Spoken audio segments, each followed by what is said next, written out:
Which is your first and last name and your maiden name and the correct spelling of it, please. Mary Call, and my maiden name was Hiller, Hiller. And when and where were you born? July 6, 1919. And where? Kahoka, Kahoka, Missouri. In Missouri. Wow. Is that where you went in the service? Was in? No.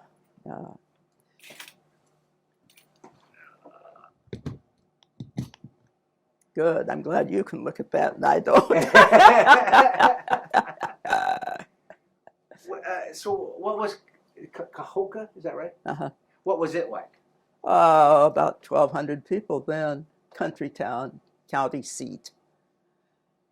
And is that where you grew up, or did you just? That's where I lived until I was 15, and then I went to girls' school in Columbia Stevens College, Columbia, Missouri. Then I went to the University of Wisconsin 1 year and transferred to the University of Washington. And I stayed out here in Washington after I graduated. So it was, when the war came along, I was working at the State House Capitol in Olympia, and I decided I wanted to do something for the war effort, so I applied to United Airlines and was hired and trained as a communications operator, radio and teletype. And then I was sent to Cleveland, Ohio, and I was working there. It was from there that I went into the WASP. Now, when you applied to United, what was your expectation? What were you hoping to do at United? Just whatever. I was just looking for a job, and that was what was available.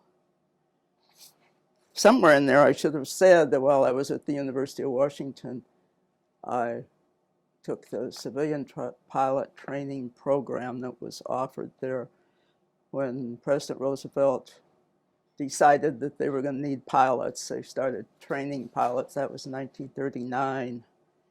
And they took 40 students, and 4 of them were women. So we learned to fly through that program. Cost us $5, I think, for insurance. Was that a novel idea? I mean, 4 women, was that novel at that point? Was that aggressive? Right. That was very unusual, really, but they did not want to alarm the country that they were going to need men for service. So they added the women as a, what would you call it? Kind of a diffuser or softener. Yeah, diffuse, yeah. Right.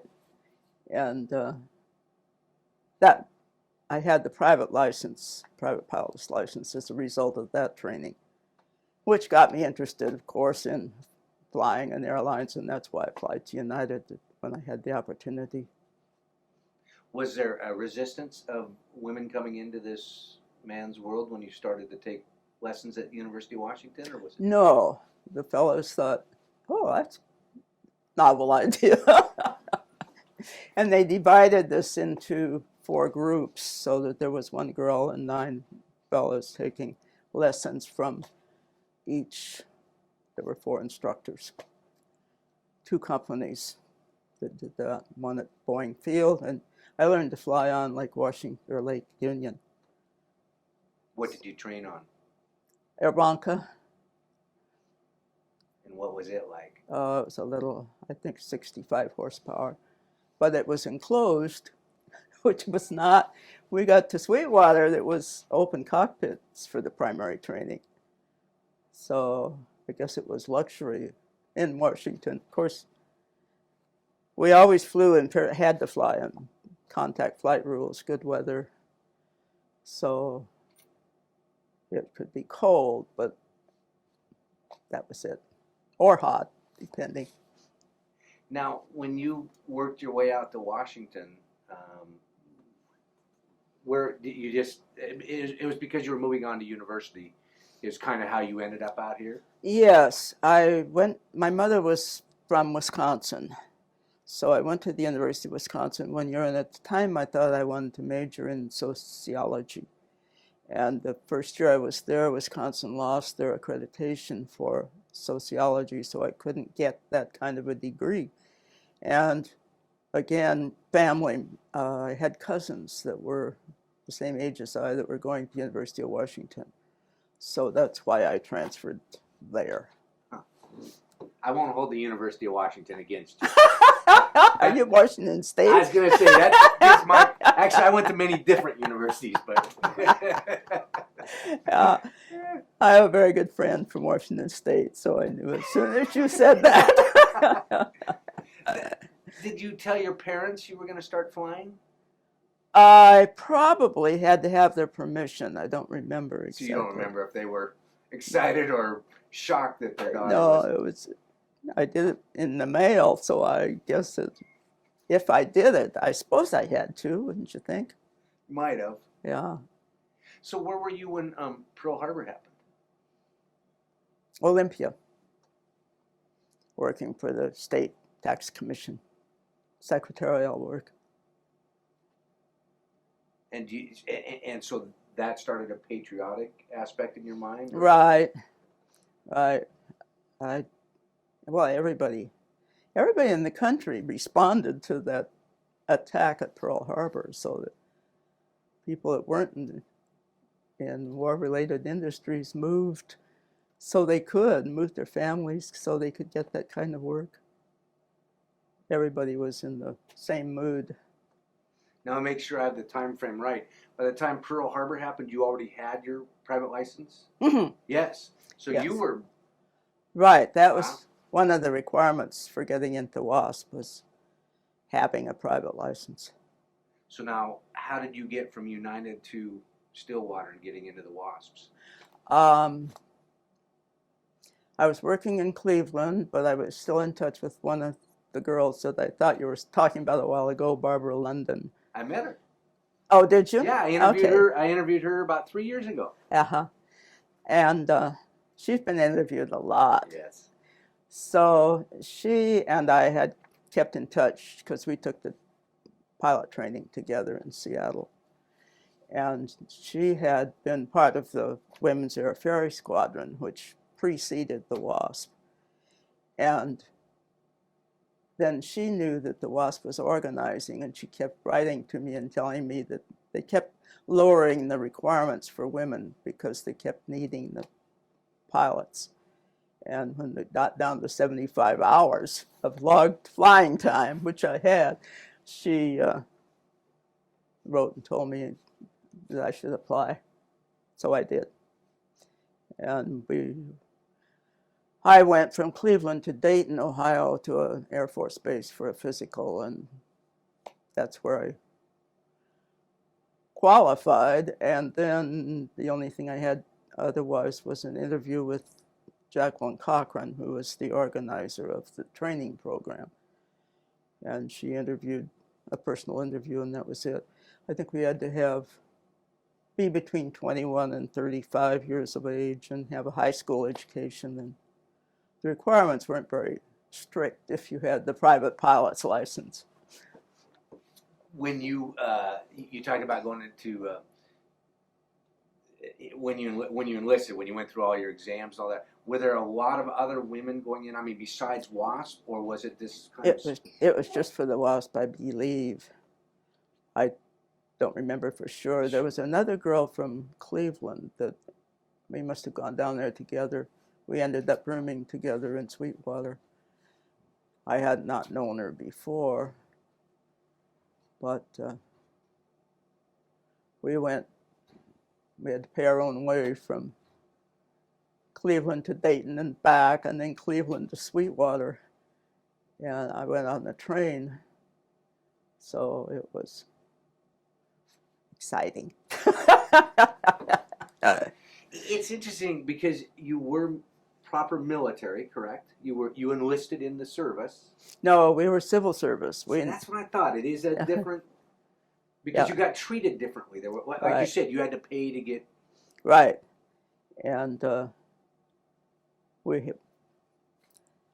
We ran into, not in training, the fellows, instructors and military personnel on the base in Sweetwater were very accommodating and willing to have us there.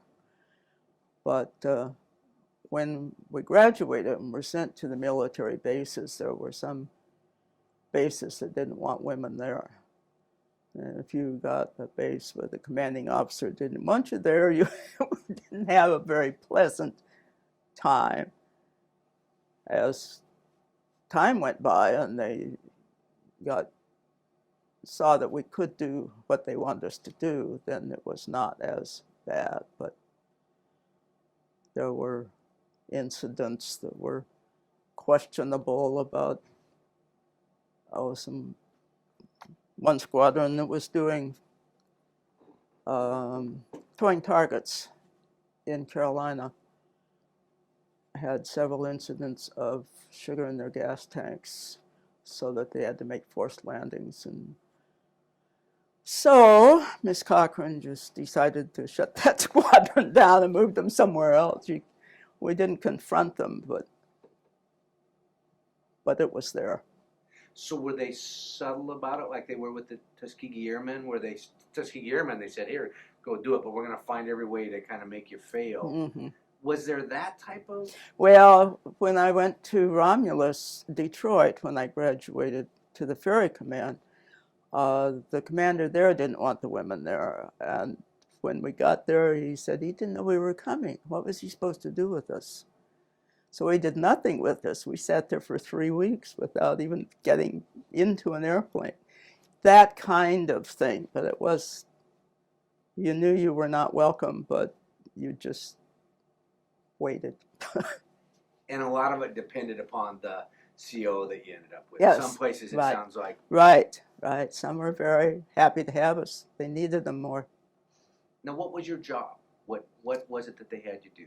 At Romulus, I was a ferry pilot, and because of his attitude, we started out flying the light reconnaissance planes that were about like the ones I learned to fly on, 65 horsepower, and they were Piper. I didn't fly Piper Cubs. They were further east. Can't think of the name of the plane now, but that's all right. Yeah. Anyway, I flew those, and I flew primary trainers that were made in Fort Erie, Ontario, across the river from Buffalo. And I arrived in Romulus. I started flying in October, so I was flying in the wintertime. And we had to have contract flight rules, contact flight rules. So I spent an awful lot of time in Buffalo that winter waiting for the weather to clear so that we could take the primary trainer. We took him to Newark, New Jersey, where they were shipped to air bases in England for training British pilots.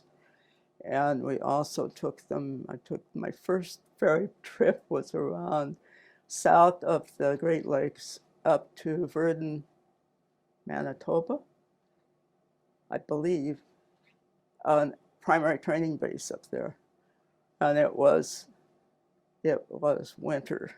And it took me several days to get from Buffalo around the lakes and up to Minneapolis. And then in Minneapolis, I stayed overnight, and it snowed overnight, so I got out to the airfield, and the open cockpit plane was full of snow.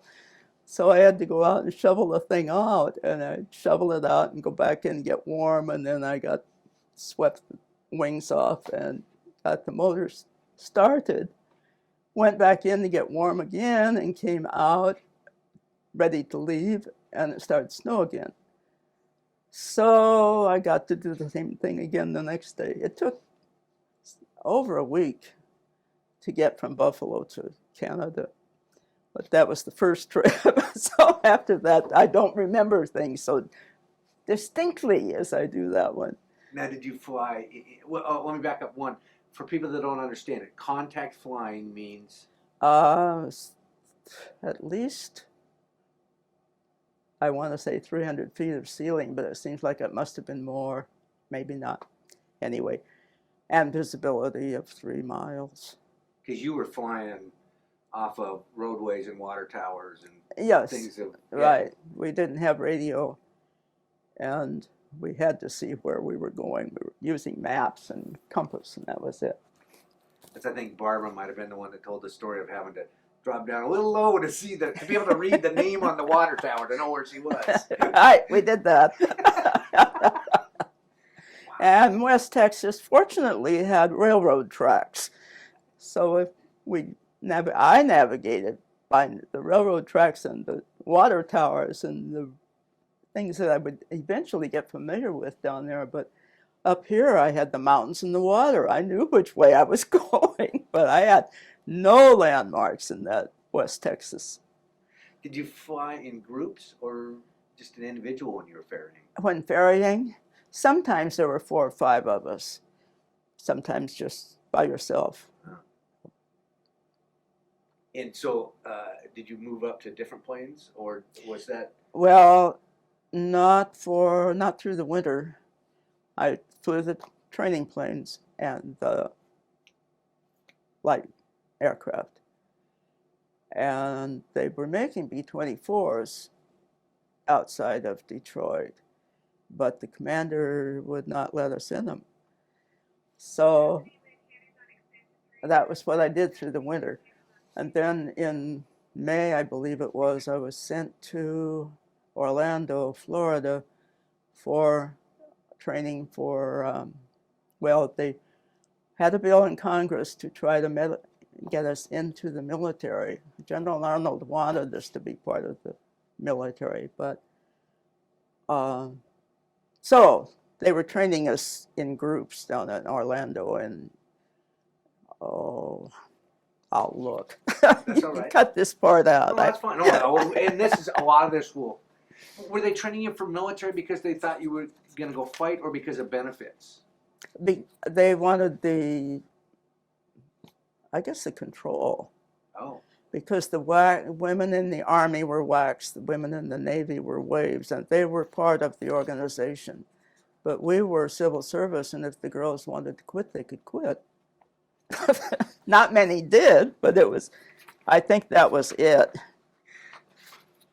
Well, and benefits too. You asked me a question, now I'm looking for the I'm answer. sorry, because I know I interrupted you looking for the.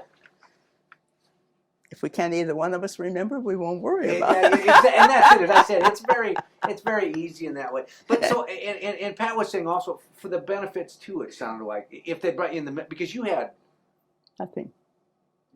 Yeah, if girls were killed in the line of duty, which some were, they had to pay, their family or friends had to pay to get their remains home. And sometimes if the family couldn't be contacted, the other pilots on the base would take up a collection to pay the freight. So we were willing to get some kind of coverage too. Wow. Well, that's amazing to think of that. Do you remember how did they pay you? Did they pay you by the flight, by the hour, by the month? No, they paid by the month, and I was looking for that this morning and could not find the figure. I found that when we were in training, they deducted $1.65 a day for board and room from whatever they were paying us, which wasn't a whole lot, and we didn't have any uniforms. We went to Sweetwater. It had been a male air cadet's primary training base. In fact, when we got there, there were still 2 classes of male cadets there, and as they moved on to basic training bases, it became totally female and was the only female training base in the country. So they had eventually primary trainers, basic trainers, advanced trainers, all flying into this one field, which was a challenge. But it was good training because you had to really keep your eye out for other planes. Of course, the tower control operator was pulling his hair out, I'm sure, because the primary trainers had no radio, so we had to contact them with the light. Wow. For landing. And they were all at different speeds also. So. Wow, what an exciting time, what a different time. Mm-hmm. You said when you arrived they didn't even have uniforms for you, is that right? No uniforms. We had size 42 to 44 men's coveralls. And that was our uniform. And we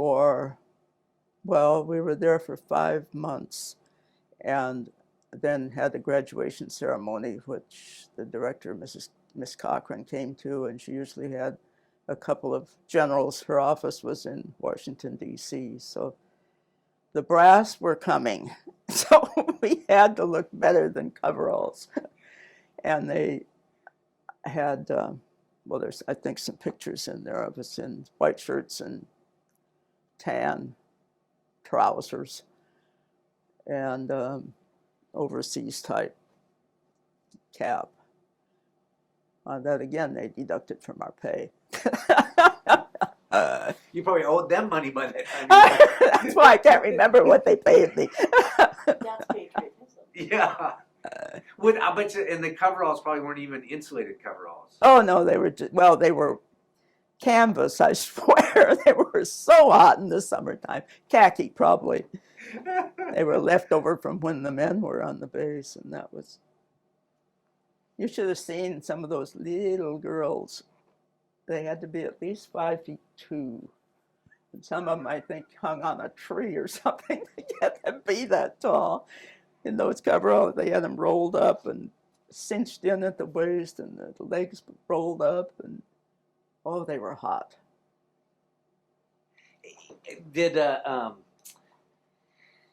Because when you came to the base, you said there were still men there. And it's interesting because the best part of doing this interview is I've dispelled a lot of rumors. The way history portrayed World War II, where there were these sex-crazy men, and then there were these USO women and pilot women and all these women. But everybody I talked to said that's not the case at all. Is that? That was my experience, too. There was a book that somebody wrote about the WASP that had a lot of hanky-panky going on, but that was not my experience, no.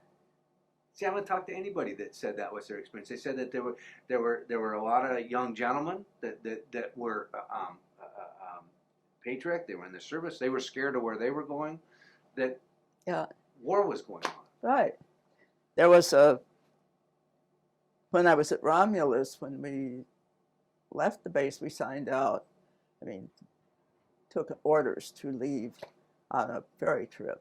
And then when we returned, we signed back in on the list of pilots available. Well, the men were signing the same list, so when they signed, they could see which pilots were on the base, so they could contact them. So we did have a lot of contact, but there was no problems that I was aware of, I'll put it that way. Now, as a civilian, did you carry a rank at all? Mm-mm. So you're just a civilian within the service, kind of is. Right. Yeah. So did the male pilots because I know when they talk about flyboys, no matter which war it was in, there's all this kind of unique breed. They're kind of the. Was there a camaraderie ship between a lot of the men and women pilots that way? That there was that sense of pride, or yes. still? When I started flying B-24s, I was on crews there were 3 males and 1 and myself, 2 pilots and an engineer and a navigator. And there was never a problem with any of them. They were always, that was the orders. They took us in and were very chivalrous, would be the word, I guess. There was one girl that was on a crew, I'm not sure whether it was 24s or what, but she was in a plane where the engine caught fire, and the fella that was the other pilot had been on combat duty in Europe and had the same experience, where he had to bail out, and when he saw this engine on fire, he just went ape, I guess. So she had to land the plane, and then that evening in the officers' club, there were people asking him about it, and the fellow said, I suppose that the girl just went hysterical. And he said, no, I went hysterical. She landed the plane. And this woman was so impressed that the fellow would say that to his fellow officers. So there were a lot of incidents that proved that they were glad we were there. Wow. And at that time, that must have been, I mean, even today, there's still that male, you know, but at that time, for somebody to come out in front of his other servicemen must have been a big honor. Yeah, I think so too. So when you were on the B-24, because I had a full crew, what was your position? What was your? I was co-pilot. That was the other thing about flying them. When I came back from Orlando after that month of training, that's what I was looking for. Was what we studied down there. Anyway, when I came back from Orlando, they had released, would that be the word? The women were allowed to fly the B-24s, but I was never allowed to be first pilot because the commanding officer said we were too short. We were tall enough to fly, but not to fly those airplanes. And some of the girls who were shorter were allowed to put cushions behind them so they could reach the pedals, but not at my base. So it just depended on who the boss was. Oh, so that wasn't overall. That was that. Oh, okay. Okay. So what is the cockpit like in a B-24? Because they're not huge, are they? No, but compared to today's planes, they're not. And the instruments were minimal compared to today's. I go look into a cockpit of a plane now, and there's instruments from here to there, and all across, and we just had the necessary flight instruments. So when you were co-piloting, did you have some control of the plane? Did the pilot ever? Yeah, I flew. I did not land it. I would take it off, but I was not. They said that if they let me land and anything happened, it would be their necks as well as mine. Did you have a passion for flying? Oh, I really enjoyed it. I did not know anything about it. I just, when the program was, you're going to have to really do some editing to sort this out. When the program was offered at the University of Washington, somebody dared me to apply. And so I applied, but I had never been in an airplane. And when I went, my primary training logbook has notes in it from the instructors. And there were several notes where she's never been around planes before. This is a slow process, that kind of notes. But once I did it, I really enjoyed it. So I was interested to read not long ago that when we were discharged, most of the women quit flying. And I was one of them. After the war, I didn't fly because it cost money. And when I left United to go into service, they said they gave me a leave of absence, guaranteeing me a job when I got out of service. So I went back to United after I was discharged. Not Cleveland, I went to Seattle. And what did you do at United? Again, radio. And it was mostly radio at that time. So did it open doors for women, do you think? Well, yes, but it's been a long, slow process. There still are not a great number of women pilots in men's jobs. Barbara London has a daughter that's a pilot for United, I think. And there are some, but there are still like I'd be surprised if it was more than 10% in the military as well as in the commercial business, except some, like Barb and her husband, started their own flying business, and there are several women that were WASP that married Air Force fellows, and they would have their own Air Force business after the war. If you'd had the money to be able to continue to fly, would you? Yeah, I would have. But I didn't. So I didn't. It's interesting because everybody had a different experience. A lot of the women, some of the women went in, and whether they were Rosie the Riveters or flying or whatever, when the war came to an end, they said, "Thank you very much." Mm-hmm. Exactly. But like you loved flying, and these other women went in and they loved what they did. we want to do it now. That's right. Huh. But it wasn't there. The airlines offered us jobs as stewardesses, but that was it. And because I had worked before, I was trained to be a radio operator, so that I could get that.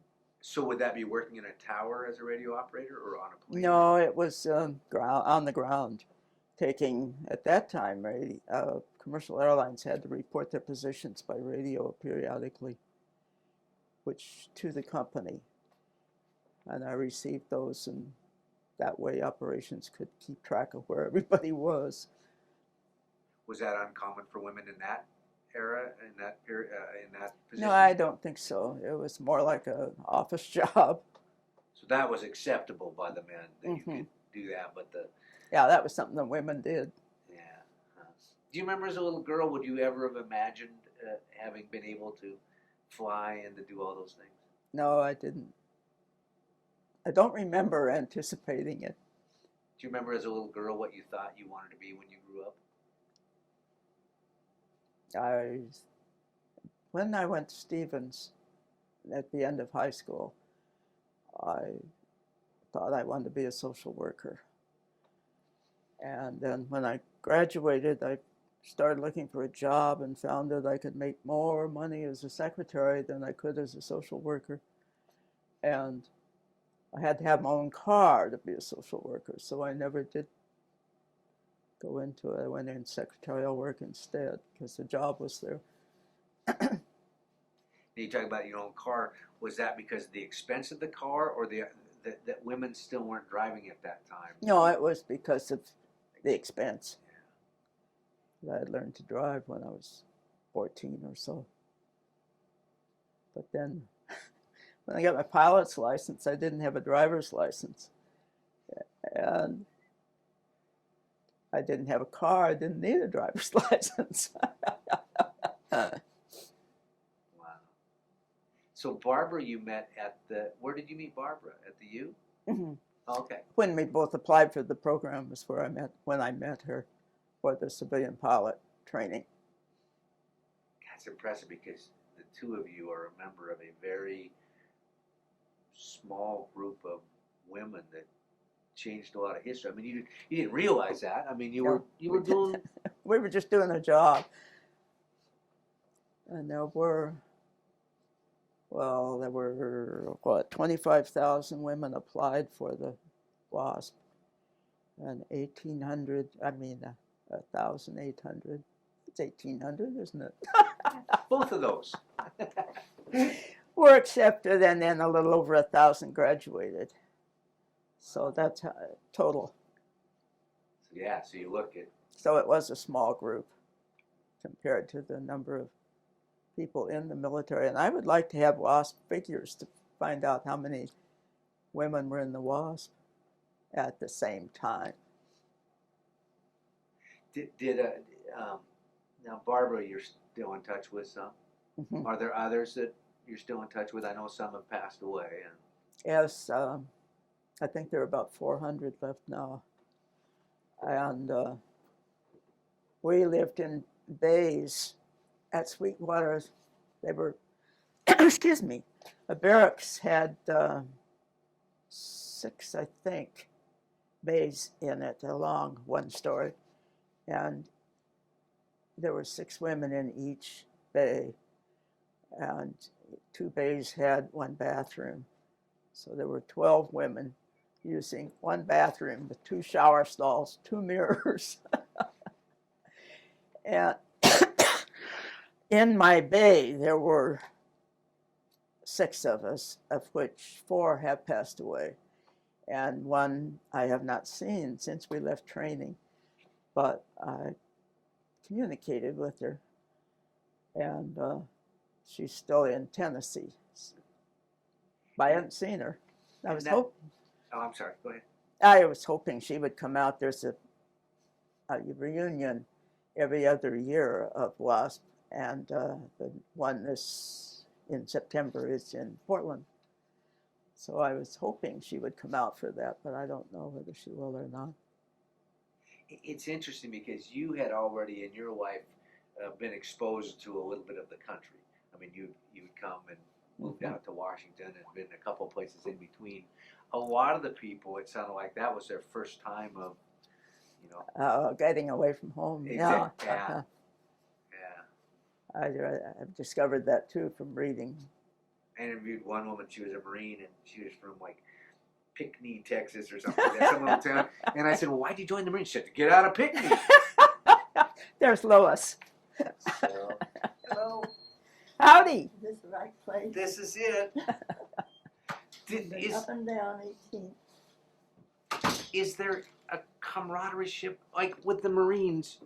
You hear them hoo-ah and Semper Fi. When you see, and here's another one coming in, when you see one of your sister pilots out there, is there a special bond that you have? Yeah, it's not hard to strike up a conversation with one that you haven't seen for 40 or 50 years, because you still have the same memories, more or less. Now, you ended up teaching in the end? Is that what did I hear right? You ended up, How did you get from radio operating to teaching? Let's see. I went back to work for United in Seattle, and I was on a rotating shift, so I was 2 weeks on days, 2 weeks on swing, 2 weeks on evening. And coming home and I lived at the base of Queen Anne Hill, which is sort of north of the downtown area, and worked at Boeing Field.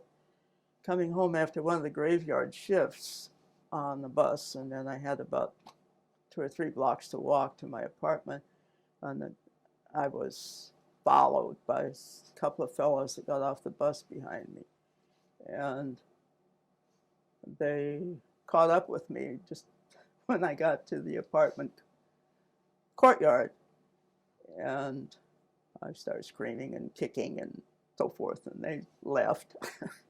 But I had it on the swing in the graveyard shift. So I went to, I had a friend up at Oak Harbor at the Naval Air Station, and she'd been wanting me to come up there, so I came up and went to work at Whitby, NAS Whitby, which was fun because I got to fly unofficially. But I was doing secretarial work again there, and then the fellow that I had been informally engaged to, he'd been overseas for 3 years while I was in service, and he came home and we were married.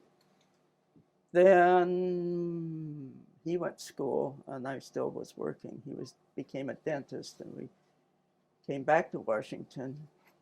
And after we had children, I decided I wanted to go back to work. And I went to the Western Washington College and got a teacher's degree. And that's how I got into teaching. Now, it's interesting. Your husband went back to college to study to be a dentist. Let me guess, GI Bill. Mm-hmm. And you?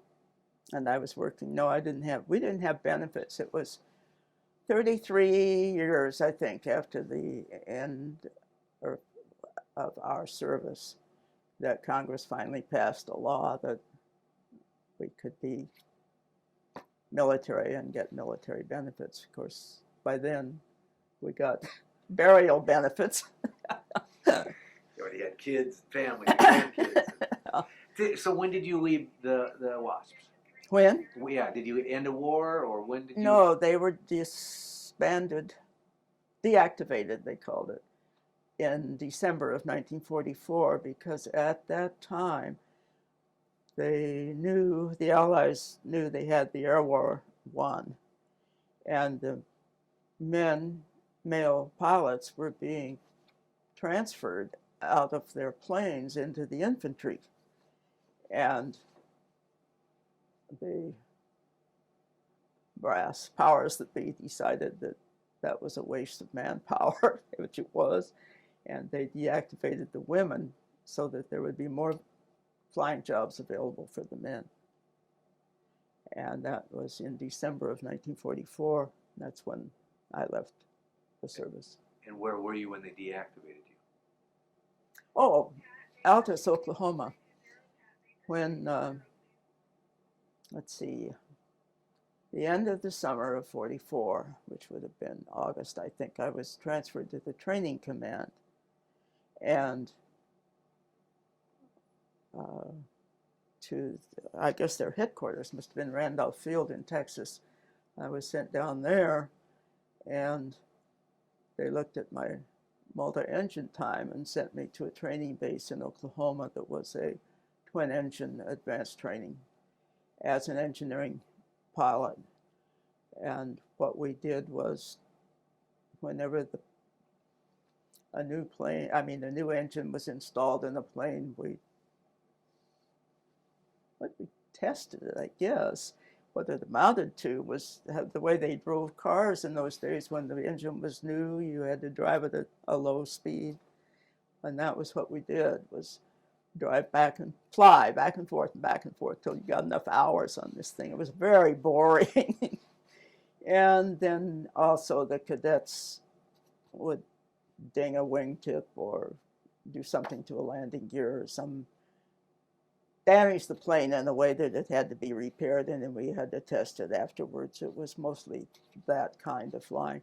It was a little bit of taking cargo or non-flying military to other bases, but not a whole lot. And that's where I was. Pardon? Tell them about going across the Appalachians. Going across the Appalachians? Oh, that was in a war-weary B-24, that the combat crew had flown back to Carolina, and then as soon as they got to the States, they took off on leave. So we were supposed to ferry it to Hillfield, Utah, to be part of that. And we took off. It was Charleston, South Carolina, that we picked it up. And then the pilot on that cruise family lived in North Carolina. So the first day we just flew from South Carolina to North Carolina and stopped overnight. And the next day we started west over the Allegheny Mountains. But when the plane got up to 3,000 feet, one of the engines cut out. So we went back to the base where we'd started, and they worked on the airplane. And the next morning we started out again, and the same thing happened. We went back to the base and they got it running again, but we decided that we'd go around the mountains. So we went south to Atlanta and then up to Memphis. South to Atlanta took a day, and up to Memphis was another day. And as we were coming into Memphis, the same engine started cutting out, and then another engine caught fire, and we landed with just two engines. And we told the people at operations if they wanted that plane in Hillfield, they were going to have to drive it because it wouldn't go above 3,000 feet, and the Rockies are higher than that. So that was the one mission I didn't ever complete. And that some of those planes that came back had seen oh, they were relics. Stuck together with bubble gum and baling wire. So at the very end, did they just say, thank you very much, and find your own way home? Or? Right. We paid our own way home, and there were no ceremonies. There were Oh, I have a picture, I don't know if I brought it, of a commanding officer at the base at Altus shaking my hand while I was leaving. But there wasn't any celebration of any kind. And goodbye. Thanks a lot. Was that a sad day for you? The sad day was when we got the orders saying that it was going to happen, because that really ticked us off. We were being replaced by fellows that had flown combat. They didn't know what the duties were. That there were women that were towing targets, and there were, I think Lois had different experiences than I did, and you'll hear about them. Wow. Well, thank you very much. You are very welcome.